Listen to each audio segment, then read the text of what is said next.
Welcome students. Today we will be discussing the sexual reproduction in flowering plants. First of all, we will know what the sexual reproduction is. Then we will focus on the flowering plants and how they reproduce. Okay. First of all, the sexual reproduction. The reproduction where two organisms or two parts are involved, that is called sexual reproduction. One is the male part and another is the female part. Okay, in the humans you can also see male part represented by man and the female part represented by the woman. Now male here represents the male and woman represents the female. In plants also we can find the male part and the female part, which are involved in the sexual reproduction. Okay, in case of plants we can find female plant or male plant or the bisexual plants. Okay. Now we will know what are the sexual reproducing organs found in the plants. In the flowering plant, the flower itself is the reproductive organ. Now we will take the example of typical flower, that is a bisexual flower. Here we are taking the example of hibiscus flower, which is a bisexual flower. Now I am drawing a hibiscus flower here. This is a section of a hibiscus flower. That's why we can see all of the portions present here. Okay.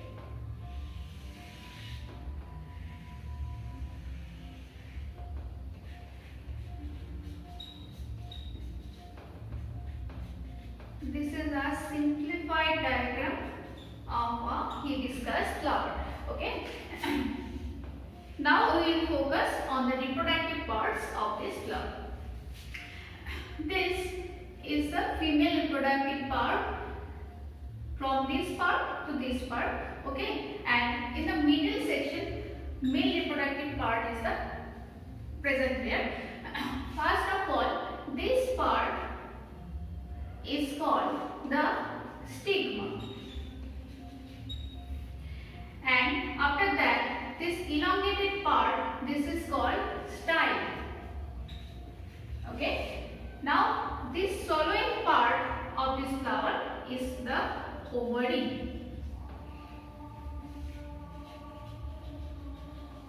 This tree constitutes the female part or the gynoecium.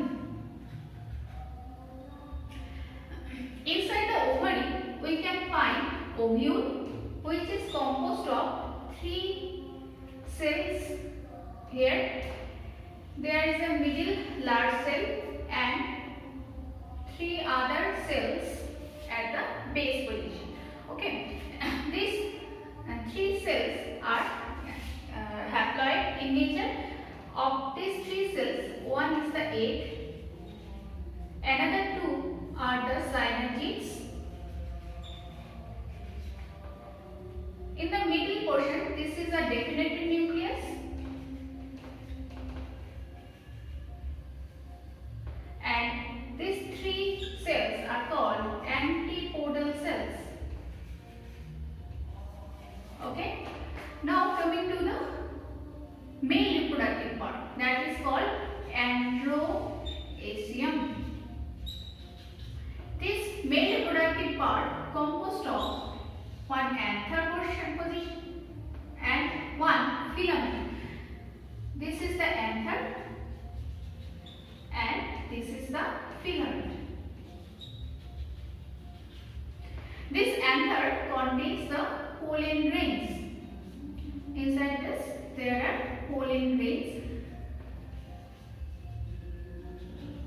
Okay, these pollen grains are responsible for the fertilization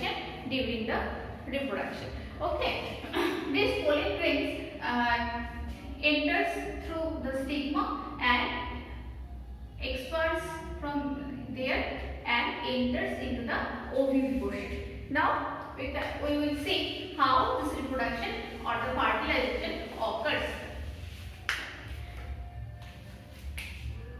I am drawing a female reproductive part of a flower.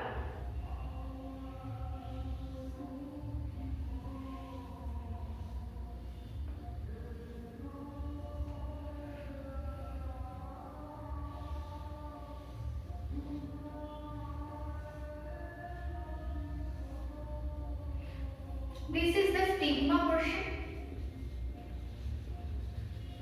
This is the elongated style portion. And now this is the ovary portion. Okay. This is the ovary. Now I am marking the pollen grain which attaches to the stigma. One point must be noted here that the pollen grains come to the stigma of a suitable flower, then only the occurrences happens. Okay. When a pollen grain from hibiscus flower go to the marigold flower, then this occurrence cannot be happen. Okay. Now this pollen grain reaches the suitable stigma and germinates to form a pollen tube. This pollen tube enters this ovule and fuses with the egg cell. Here you can find the egg cell and the male gametophyte.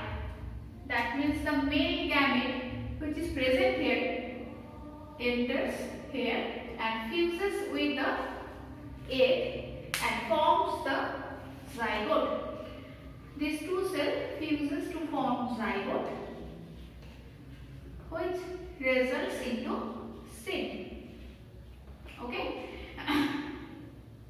There are mainly two male gametes here. One gamete fuses with the egg and another gamete fuses with this large definitive